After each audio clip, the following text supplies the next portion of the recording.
The mining vessel *Kethmori drifted silently through the asteroid belt of the third system from Sol, its crystalline hull catching starlight like a prism. Captain Zykthara adjusted her bioluminescent display panels with 4 delicate arms while her crew of 12 Velthari worked the extraction equipment.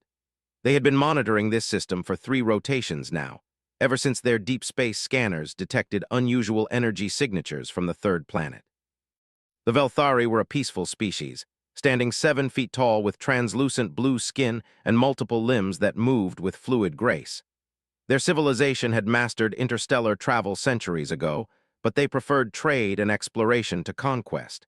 They had encountered dozens of sentient species across the galaxy, cataloging them for the Galactic Collective's vast databases. "Captain," chirped Communications Officer Nilvaros, his voice creating harmonic frequencies that resonated through the ship's bioacoustic systems. "We're receiving a distress signal from the planet's surface. The transmission appears to be from a primitive species using electromagnetic radiation." Zykthara's large, compound eyes shifted to examine the data streaming across her console. The planet below was mostly blue and green, with swirling white clouds that reminded her of Velthari poetry about ancient homeworlds. According to their preliminary scans, the dominant species had only recently developed basic spaceflight capability. "What type of distress?" she asked, her head tendrils twitching with curiosity. "A small atmospheric craft has crashed in what appears to be a remote mountainous region. The signal is weak, but our translators have identified it as a rescue beacon. There are life signs, Captain, but they're unusual." The bridge fell silent except for the gentle humming of the ship's organic processors. The Velthari had strict protocols about interfering with developing civilizations, but they also had universal laws about rendering aid to those in distress. The Galactic Collective's prime directive was clear: preserve life when possible, but avoid cultural contamination. "How many life forms?" Zykthara asked. Nilvaros adjusted his scanning equipment, his secondary arms working controls while his primary ones manipulated the bioneural interface. "2, Captain. Adult signatures match the baseline readings we've recorded for this species. But there's a third signature that's different, smaller, much smaller." Science Officer Kalendra floated over from her station, her lower body rippling with the undulating movement typical of her subspecies. "Captain, I've been analyzing the atmospheric composition and electromagnetic patterns from this world. This species, they call themselves humans, appears to be remarkably adaptable. They've survived multiple extinction events and show unusual genetic diversity. And the small life form, based on size and energy output, it appears to be a juvenile human. But Captain," Kalendra's bioluminescent patches flickered with uncertainty, "the energy readings from this small being are unlike anything in our databases. There are quantum fluctuations around it that defy our current understanding of biological physics." Zykthara made her decision quickly. The Velthari had saved countless lives across the galaxy, and their advanced medical technology could help these crashed beings survive until their own species could rescue them. More importantly, this might be their first official contact with humanity, and the readings suggested there was something extraordinary about this particular group. "Set course for the planet's surface. Prepare the medical bay and ready our universal translators. We'll provide assistance and gather basic cultural data for the collective." The *Kethmori descended through Earth's atmosphere like a falling star, its bioadaptive hull adjusting to atmospheric pressure and chemical composition. Their landing site was a clearing approximately 1 kilometer from the crash coordinates, hidden from any major population centers by tall mountains and dense forest. As the rescue team prepared to disembark, Zykthara reviewed the species' data one more time. Humans appeared to be bipedal, carbon-based life forms with relatively short lifespans, but remarkable technological advancement for their age. They were classified as a Type 0.7 civilization on the Kardashev scale, having recently achieved limited spaceflight, but not yet harnessing their planet's full energy resources. "Medical Officer Tyndril, are your healing chambers prepared for their physiology?" she asked. "Yes, Captain. I've programmed the biobeds to accommodate their specific cellular structure and respiratory requirements. Though I must note, their immune systems appear remarkably robust compared to other species at their development level." The rescue team consisted of 6 Velthari, including Zykthara herself.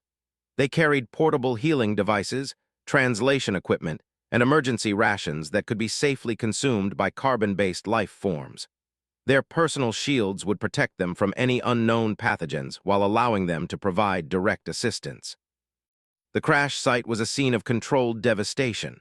A small silver aircraft had impacted the side of a rocky slope, its metal hull crumpled but intact enough to have protected its occupants.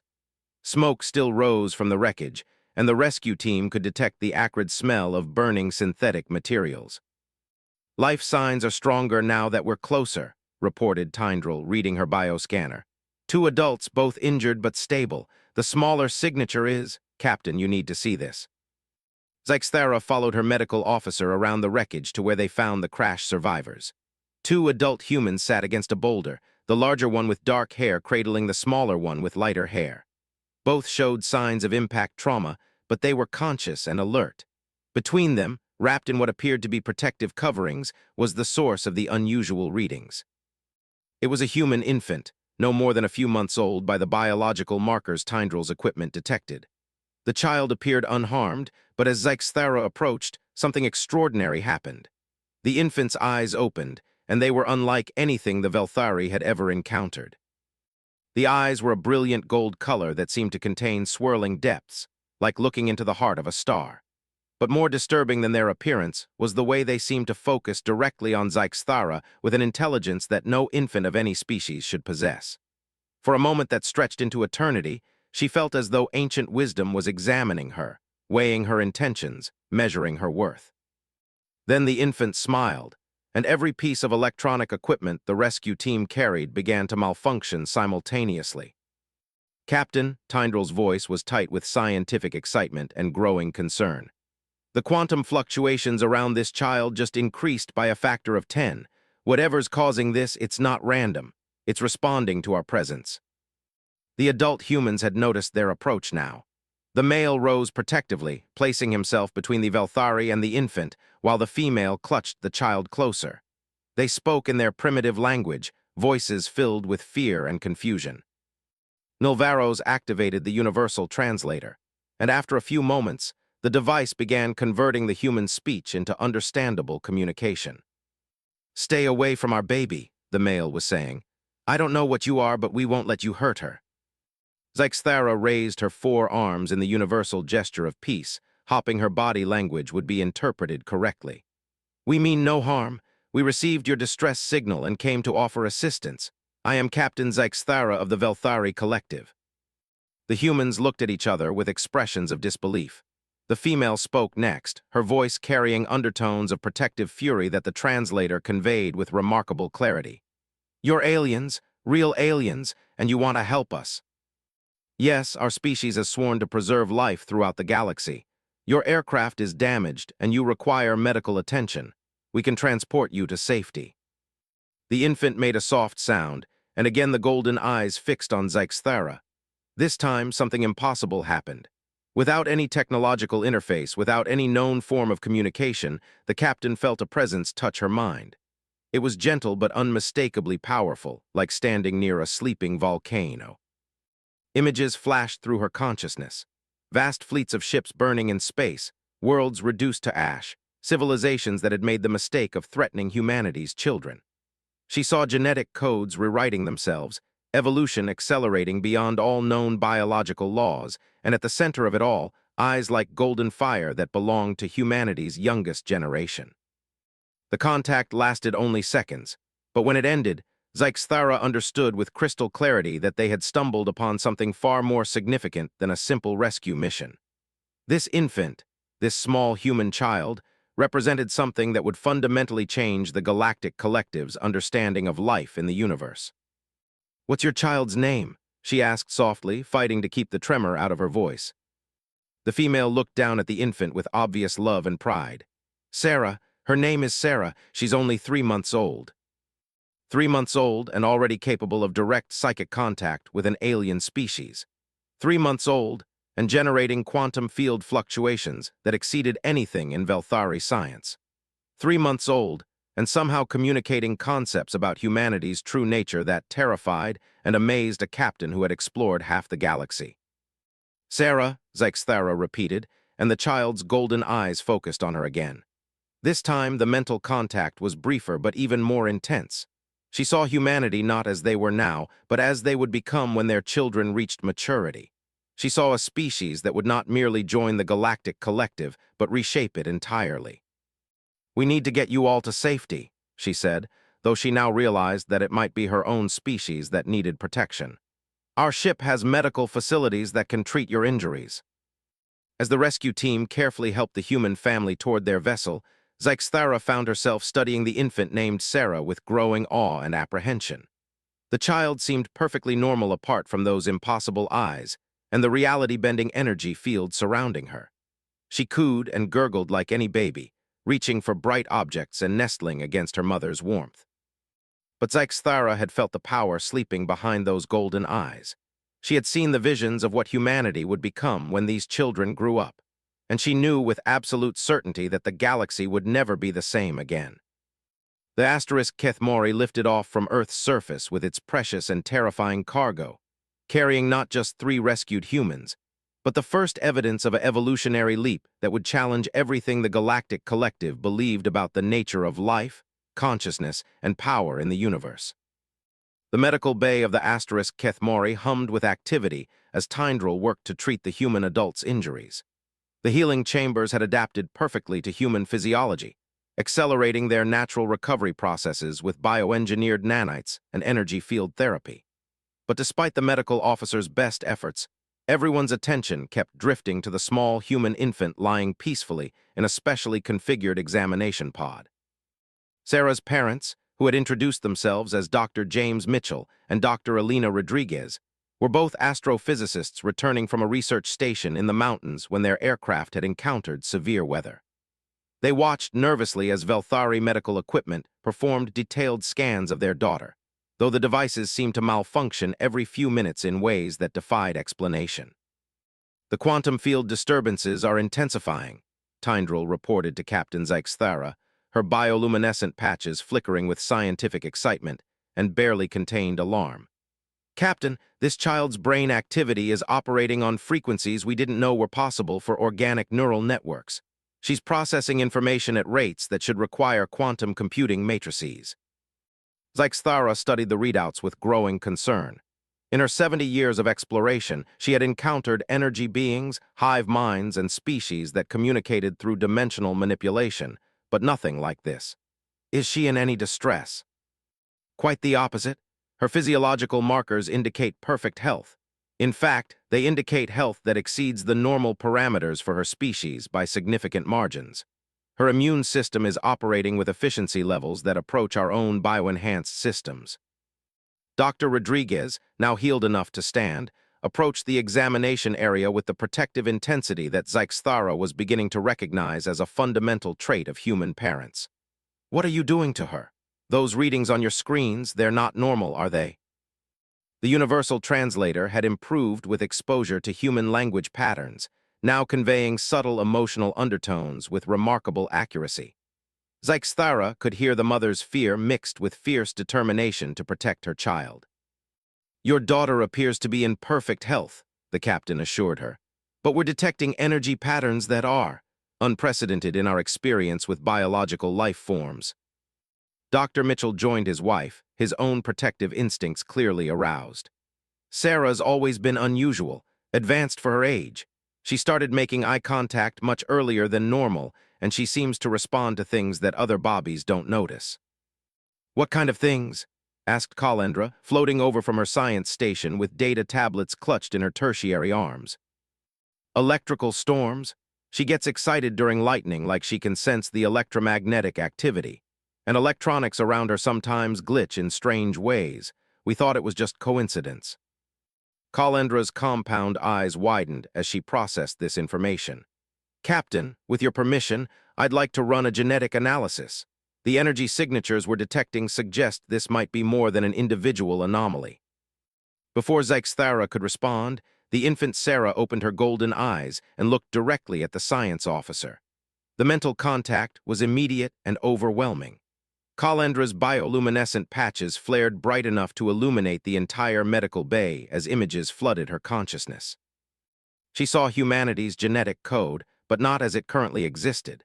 She saw it as it was becoming, rewriting itself with each new generation. The children born in the last few years carried genetic sequences that had never existed before, coded instructions for abilities that transcended normal biological limitations. Sarah wasn't an anomaly. She was the first of a new evolutionary step. The contact broke, leaving Kalendra floating, motionless with shock. "Captain," she whispered, "we need to contact the collective immediately. This isn't just about one child. This is about the entire human species." "What did you see?" "Evolution in real time. Their children aren't just developing psychic abilities. They're developing capabilities that could rival some of our most advanced technologies. And Captain, the genetic changes are accelerating with each generation." Zyxthara felt the weight of this discovery settling on her like a heavy gravitational field. The Galactic Collective had protocols for first contact with developing species, but nothing in their vast databases had prepared them for a species that was apparently evolving beyond biological limitations within the span of a few generations. "How long until we reach the nearest collective station?" she asked. "At current velocity, 6 standard days," replied Nolvaros from the bridge. "But Captain, I've been monitoring Earth's communications networks. Their governments appear to be searching for the crashed aircraft. Some of their military frequencies are discussing unusual radar signatures in this area." The situation was becoming more complex by the hour. Zyxthara realized they were dealing with not just scientific discovery, but potentially volatile political implications.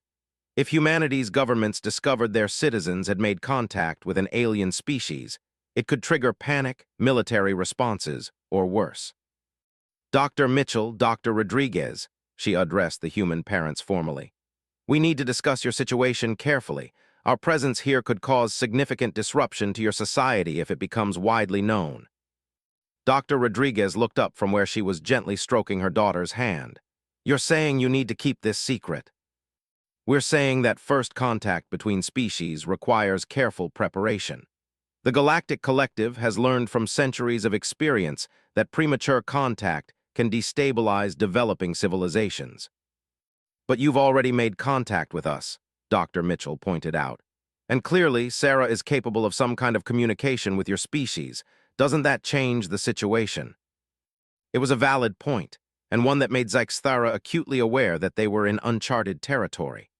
The collective's protocols assumed contact between species of roughly equivalent development levels, or with the more advanced species maintaining complete control of the interaction. But Sarah's abilities meant that humanity might not be as limited as their technology suggested. "Captain," Tyndrel interrupted urgently, "I'm detecting massive changes in the child's neural activity. Something is happening." All attention turned to the examination pod where Sarah lay peacefully. Her golden eyes were open, but now they seemed to contain depths that shifted like liquid fire. The quantum field fluctuations around her began to intensify, and suddenly every piece of technology on the ship registered her presence simultaneously.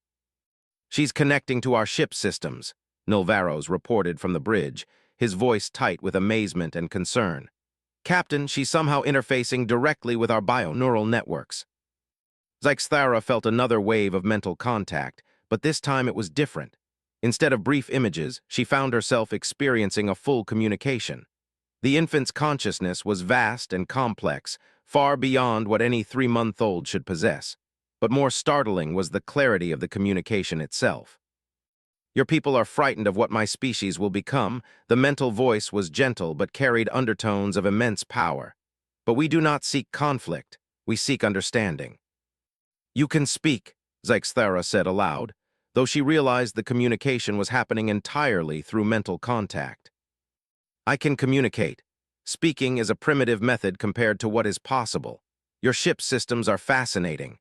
Your people have achieved remarkable harmony between biological and technological development." Dr. Rodriguez had gone pale. "That's not possible. She's just a baby. Bobbies don't think in complete sentences, let alone communicate telepathically with aliens." "I am Sarah, and I am 3 months old as you measure time," the mental voice continued, now extending to include the infant's parents. "But I am also something new. All of my generation carries these capabilities, though most will not fully manifest them until we mature." Kalendra was recording everything. her scientific equipment struggling to quantify and analyze the unprecedented psychic phenomena occurring in their medical bay. The energy output is increasing exponentially. Captain, if her abilities continue to develop at this rate. We will not become your enemies, Sarah's mental voice interrupted gently. But we will become your equals much sooner than anyone expects.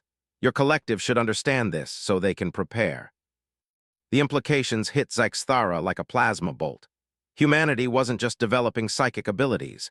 They were developing them rapidly enough that a 3-month-old infant could already communicate with alien technology.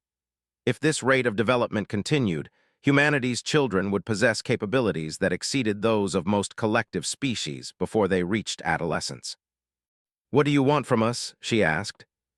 "Knowledge, understanding. My parents need to return safely to Earth, but you need to report this discovery to your people. The galaxy is about to change, and everyone should have time to adjust."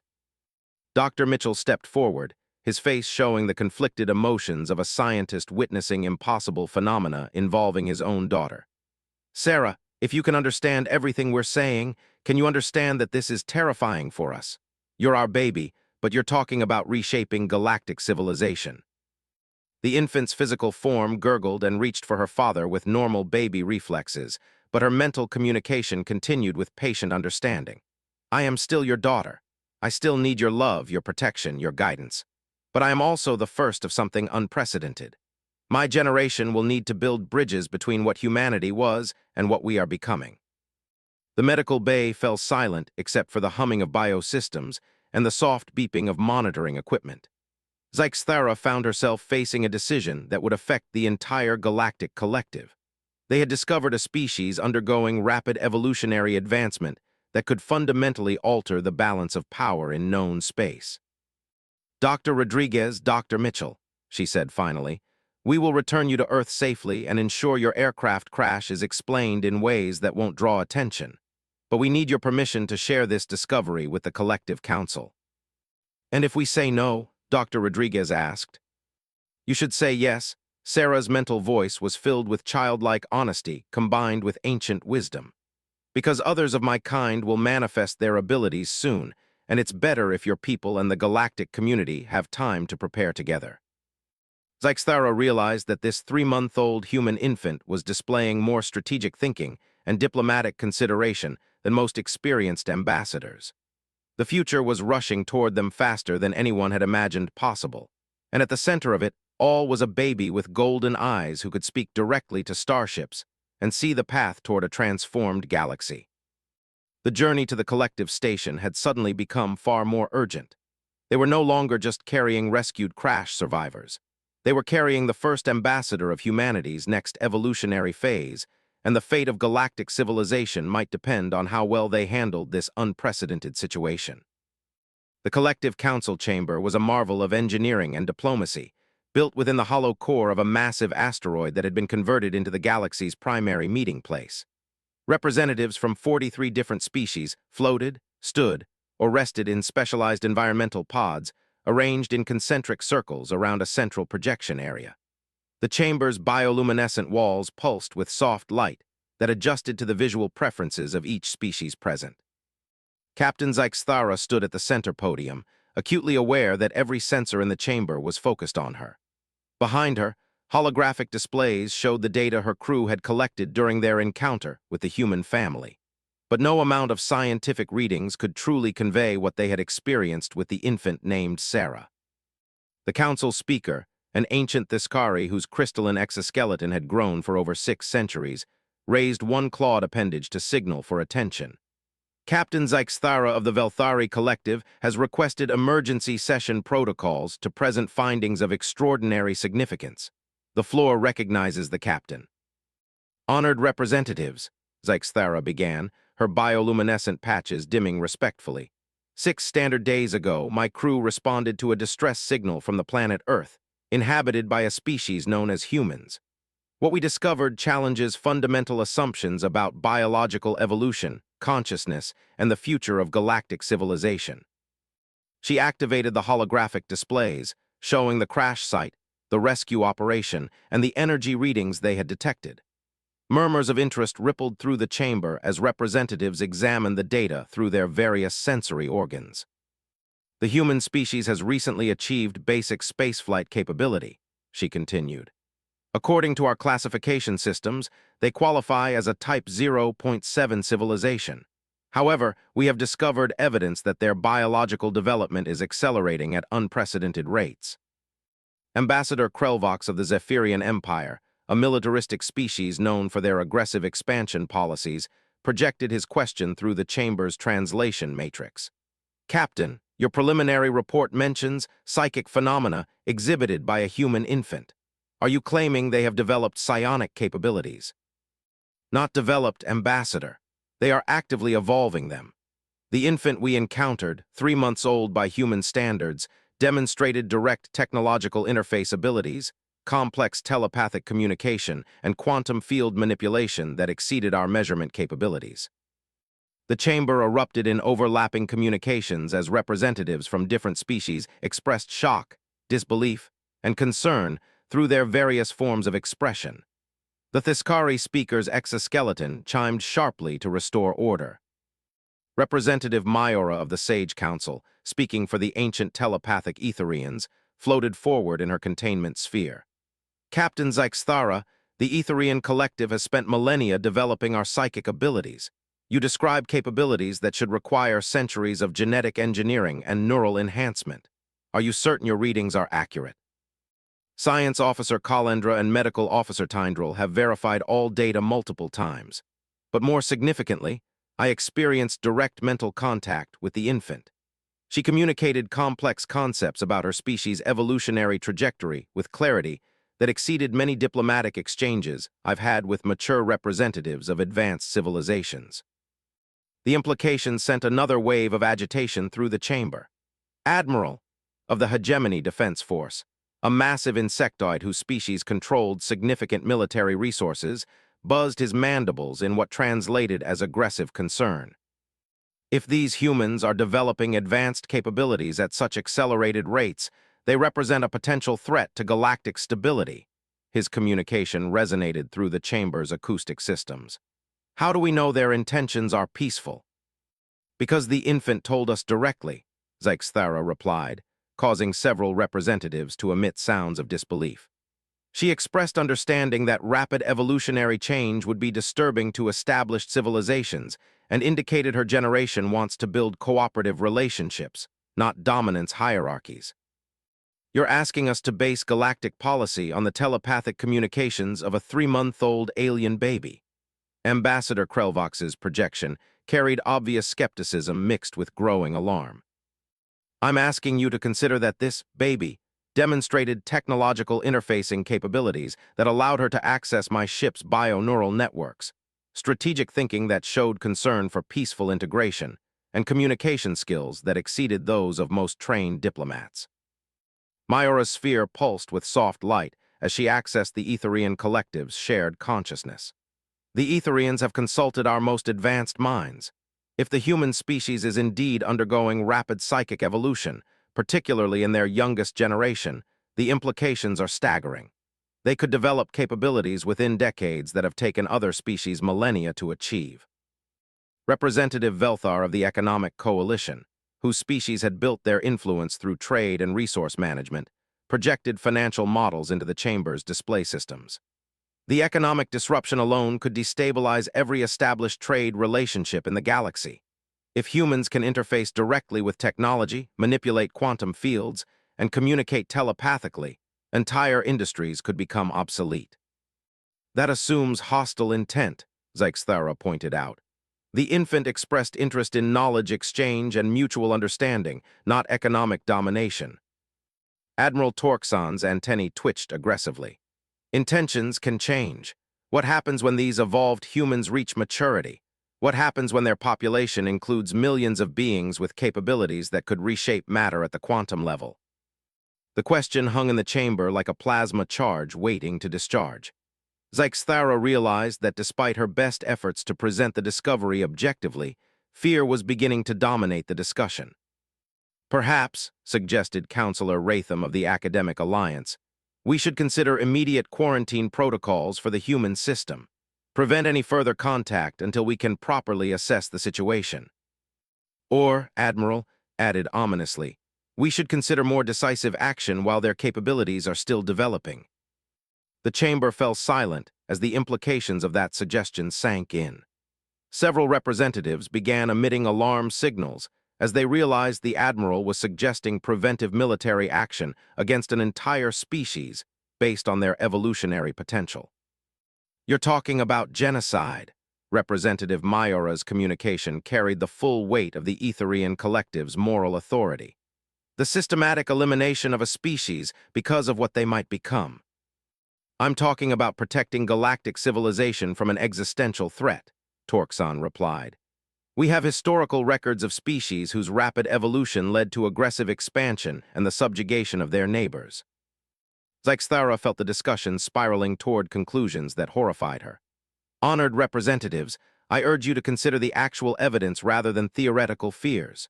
The human child I encountered showed remarkable wisdom and restraint for any being, regardless of age or species. She could have attempted to take control of our systems, but instead she simply communicated her desire for understanding. Today she communicates, Krelvox projected. Tomorrow she might demand, and by the time her generation reaches maturity, they may have the power to enforce those demands across the galaxy. The debate continued for hours, with representatives split between those advocating for cautious observation, those supporting quarantine measures, and a growing faction that viewed humanity as an unacceptable risk to galactic stability. Zyxthara found herself defending not just the human species, but the principles that the Galactic Collective was supposed to represent. The collective was founded on the principle of cooperation between diverse species, she reminded the Assembly. We've successfully integrated energy beings, hive minds, and machine intelligences. Why should evolved humans be different? Because, Admiral Torxon replied, those other species developed their capabilities over millions of years, allowing for gradual integration. Humans are achieving in decades what should take millennia. The rate of change itself is the threat. Counselor Ratham accessed his species' vast databases before projecting his findings. Historical analysis indicates that rapid evolutionary leaps often result in unstable psychology, aggressive behavior, and difficulties with social integration. Even if current human intentions are peaceful, their accelerated development could lead to unpredictable psychological changes. The Theskari speaker's exoskeleton chimed for attention. This council will recess for individual species consultation. We reconvene in 12 standard hours to vote on proposed actions regarding the human situation. As representatives dispersed to their various consultation chambers, Zyxthara remained at the center podium, studying the data displays that showed Sarah's impossible readings. She found herself thinking about the infant's golden eyes and the ancient wisdom they seemed to contain. The captain realized that the Galactic Collective was facing a crisis that went far beyond first contact protocols. They were confronting the possibility that their established order, built over centuries of gradual cooperation and carefully balanced power structures, might be fundamentally challenged by a species of evolved children who could reshape reality with their thoughts.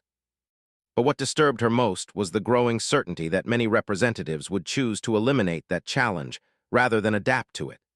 The infant Sarah had demonstrated remarkable wisdom in suggesting that both sides needed time to prepare for humanity's emergence. Zyxthara was beginning to fear that time might be something the galaxy was unwilling to provide. The fate of an entire species now rested in the hands of politicians and military leaders who had never experienced direct mental contact with a 3-month-old baby whose eyes held the fire of stars and whose mind could touch the quantum foundations of reality itself. And that, Zyxthara realized with growing dread, might be the most dangerous situation the galaxy had ever faced. The emergency session reconvened exactly 12 hours later, but the chamber's atmosphere had changed dramatically. Where before there had been scientific curiosity mixed with concern, now Zyxthara detected the unmistakable tension of species preparing for conflict.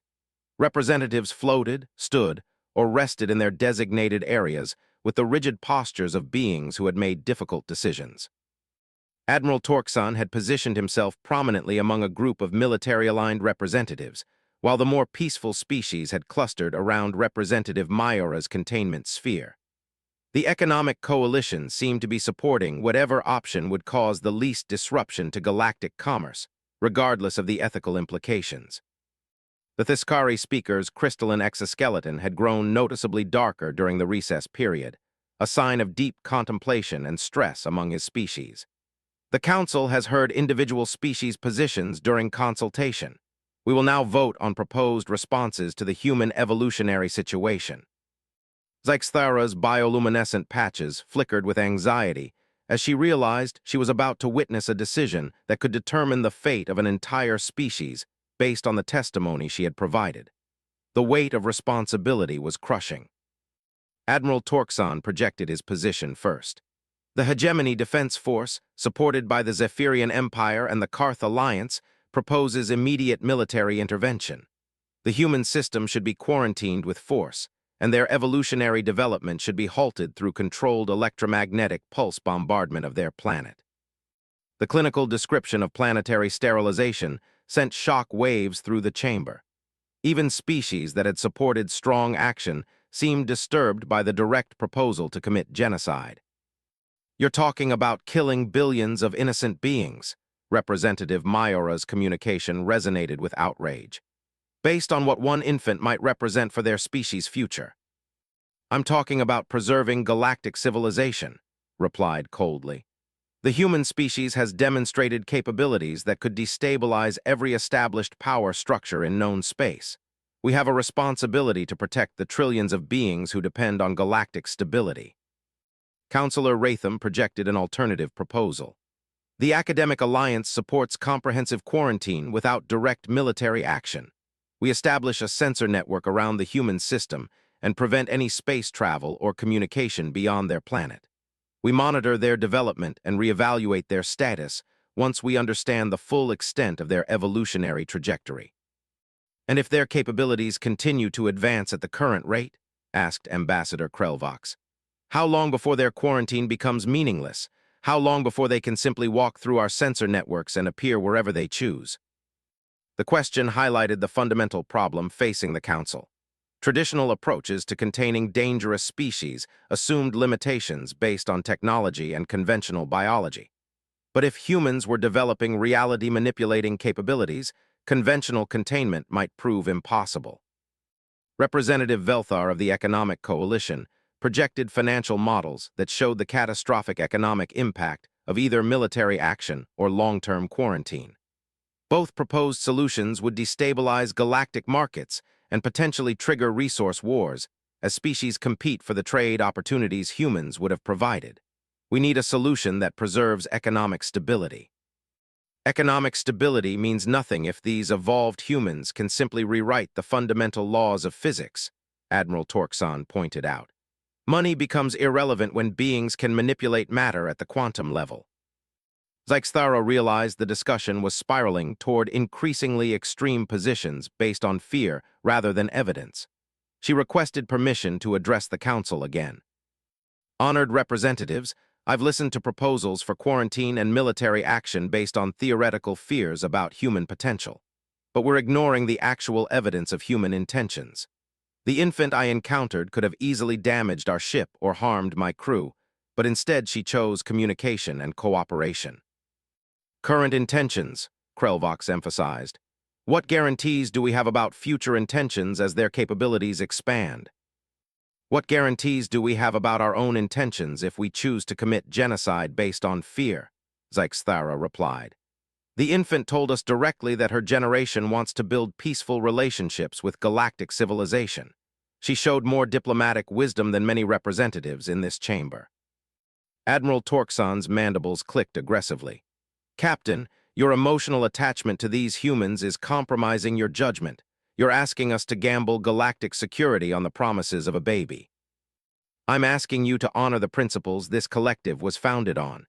We're supposed to be better than species who destroy others out of fear." The debate continued for another hour, with positions hardening rather than finding middle ground. The military faction insisted that preemptive action was necessary for galactic security. The academic faction wanted observation and study. The economic faction sought solutions that minimized commercial disruption. But underneath all the rational arguments, Zyxthara could sense the growing current of fear that was pushing the council toward its most extreme option. Finally, the Theskari speaker called for formal voting procedures. We will vote on 3 proposals: military intervention, quarantine containment, or continued observation with limited contact protocols. The voting process took place through secure quantum channels, with each species' decision encrypted until all votes were recorded. Zyxthara watched the progress indicators with growing dread, knowing that she might be witnessing the moment galactic civilization chose fear over hope. The results appeared on the central display with brutal clarity: military intervention, 23 votes; quarantine containment, 15 votes; continued observation, 5 votes. The chamber fell silent as representatives absorbed the implications of their decision. By a narrow margin, they had chosen to authorize military action against humanity based on the potential threat represented by their evolutionary development. The motion for military intervention carries, the speaker announced. Admiral Torkson, you will coordinate with the Defense Force to implement quarantine and selective bombardment procedures designed to halt human evolutionary progress without complete planetary sterilization. Zyxthara felt her world collapsing around her. Honored representatives, I formally object to this decision. We are about to commit genocide against a species that has shown nothing but peaceful intentions. This violates every principle the collective claims to represent. Your objection is noted, Captain, the speaker replied. However, the decision stands. You will return to your vessel and await new assignment. The Kethmori will not be involved in the military operation due to your previous contact with human subjects. As the council session ended and representatives began dispersing to their various ships and stations, Zyxthara found herself surrounded by the few species that had voted against military action. Representative Myora's containment sphere drifted close.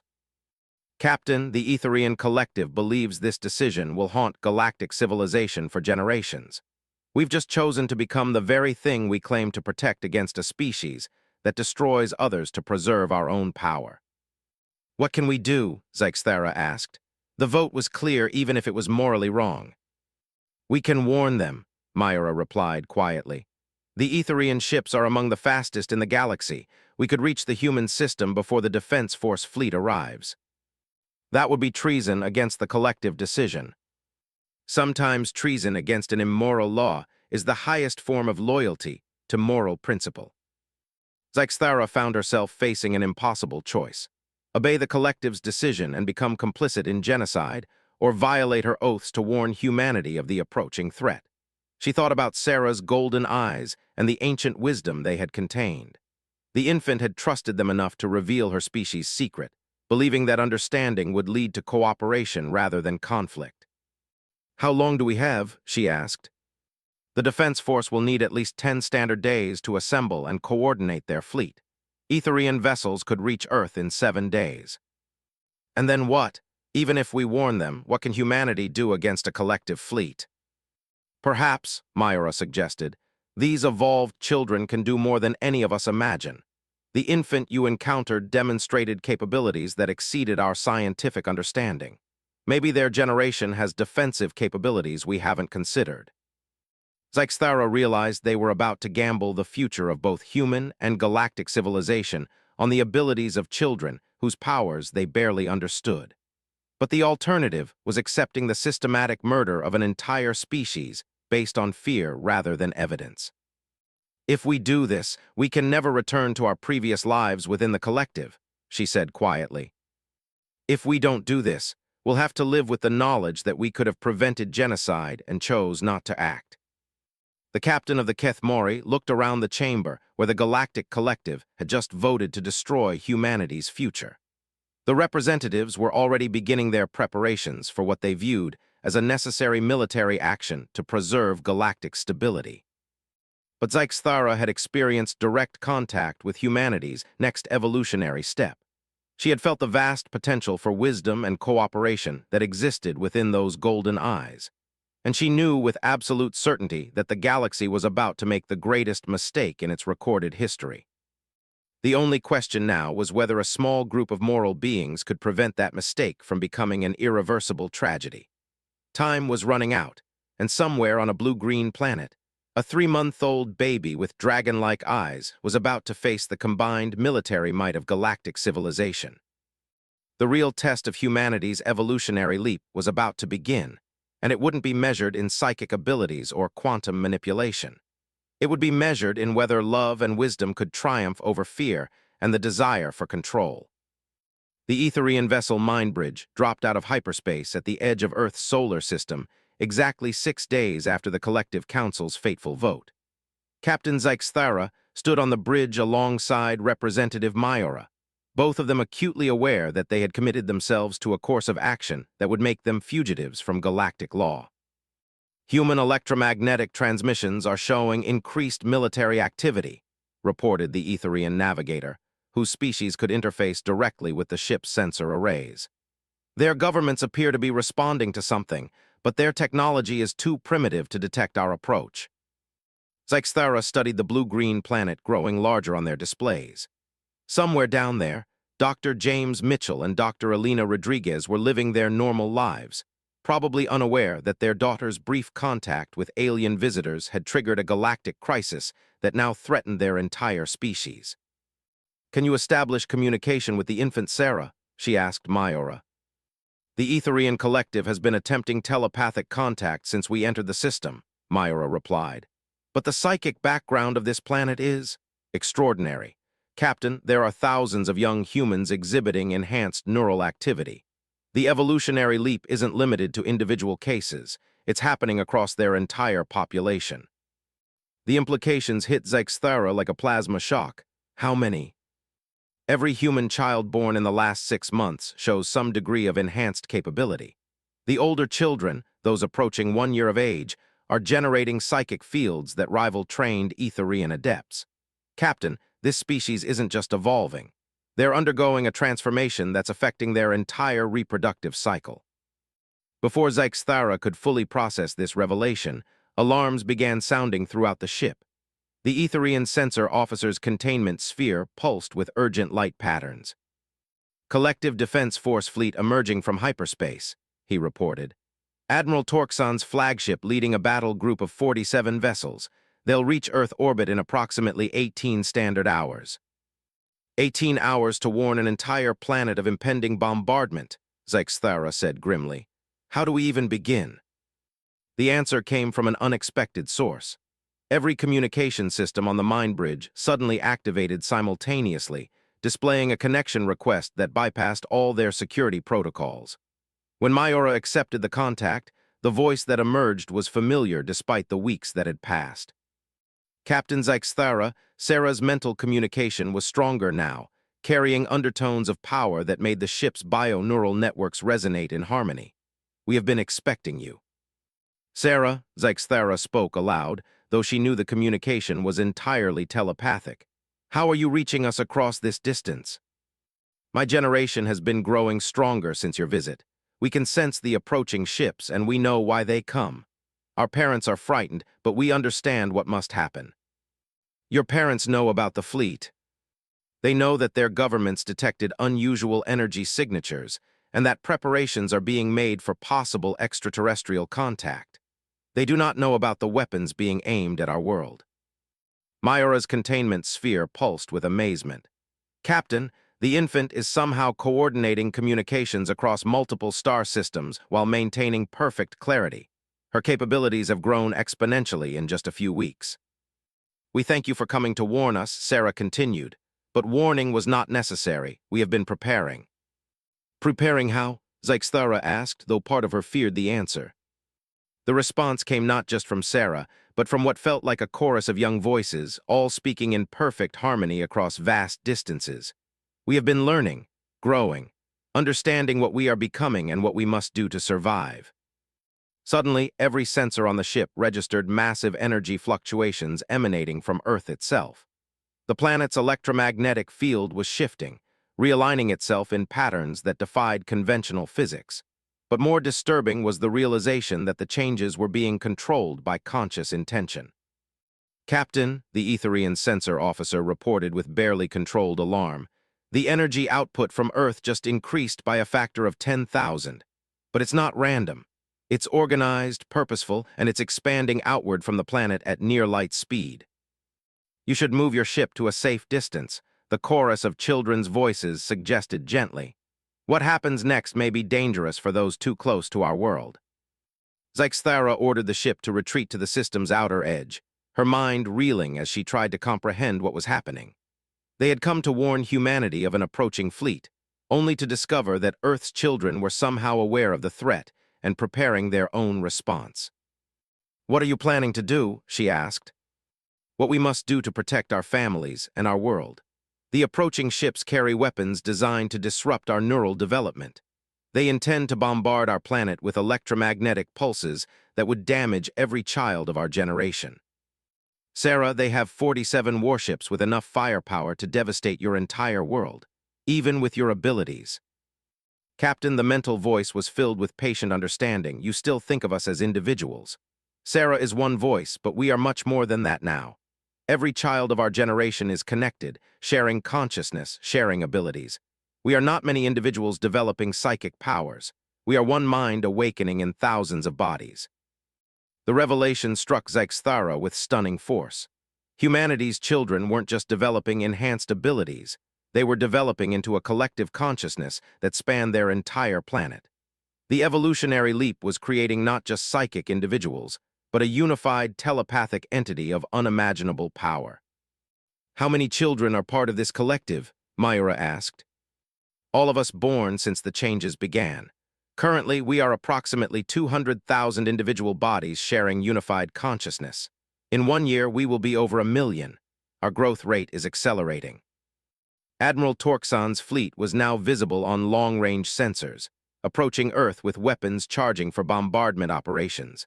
But as they drew closer to the planet, something extraordinary began happening to their ships. "Captain," the Etherian navigator reported with amazement, "the collective fleet is experiencing massive system failures. Their weapons are powering down, their navigation systems are malfunctioning, and their communication arrays are going offline." "We do not wish to harm them," the children's collective consciousness explained calmly, "but we will not allow them to harm us.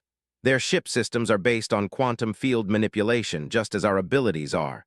We are simply adjusting the parameters." On the main display, Zyxthara watched 47 of the galaxy's most advanced warships gradually losing power and drifting helplessly as Earth's children reached across space to disable their threat. The demonstration of power was unlike anything in recorded galactic history. "Admiral Torxon is attempting to communicate with his fleet," the collective reported. "He is very frightened. Perhaps you could speak with him, Captain. He might listen to someone he knows." Zyxthara accepted the communication channel that the children somehow established directly between her ship and the Admiral's disabled flagship. When this image appeared on her screen, his mandibles were clicking rapidly with stress and confusion. "Captain Zyxthara, what is happening? Our entire fleet is dead in space, and our sensors are detecting energy patterns that exceed anything in our databases." "Admiral, the human children are protecting their world. Your weapons pose a threat to their development, so they've neutralized your ship's offensive capabilities." "Children did this? Impossible. Our ships carry quantum shielding and multi-layered defense systems." "Admiral," the collective consciousness addressed the hegemony commander directly, and Zyxthara could see his shock as the mental communication reached him. "Your ships are unharmed, but they will remain disabled as long as they carry weapons intended for our world." What are you?" the Admiral managed to ask. "We are the children of Earth, and we are what your species feared we might become. But we are not your enemies unless you make us so. We seek cooperation, understanding, and peaceful coexistence with galactic civilization. You're holding an entire collective fleet hostage. We are preventing our own genocide. Your ships came to bombard our world with electromagnetic weapons designed to damage our neural development. This constitutes an act of war against children who have committed no crime except evolving beyond your expectations." The communication channel fell silent as Admiral Torxon struggled to process the situation. His fleet, representing the combined military might of the galaxy's most powerful species, had been effortlessly neutralized by beings he had expected to destroy. "What do you want?" he finally asked. "We want our parents to be safe. We want our world to develop without interference.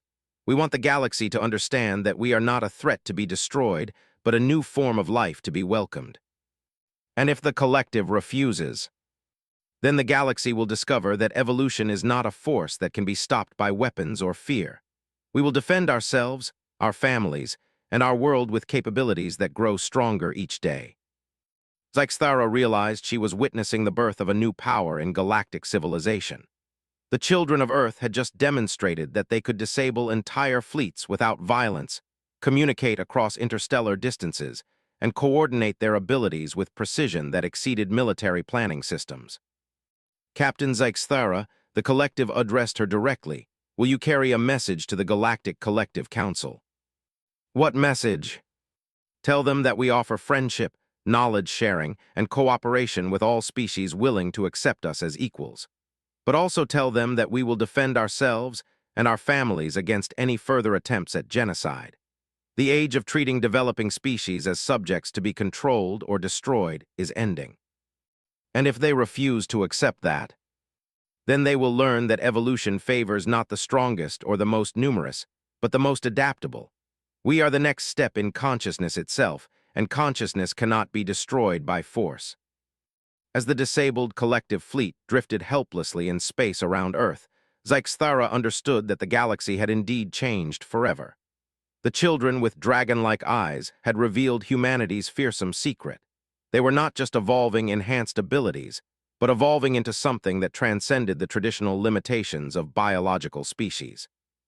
The galaxy would have to choose between acceptance and eternal conflict, with beings whose power grew stronger with each passing day. And looking into the infinite depths of Sarah's golden eyes through their telepathic connection, Zyxthara suspected that the children of Earth would be patient teachers for those willing to learn, but formidable enemies for those who chose fear over wisdom. The age of humanity had begun, and nothing in the galaxy would ever be the same again.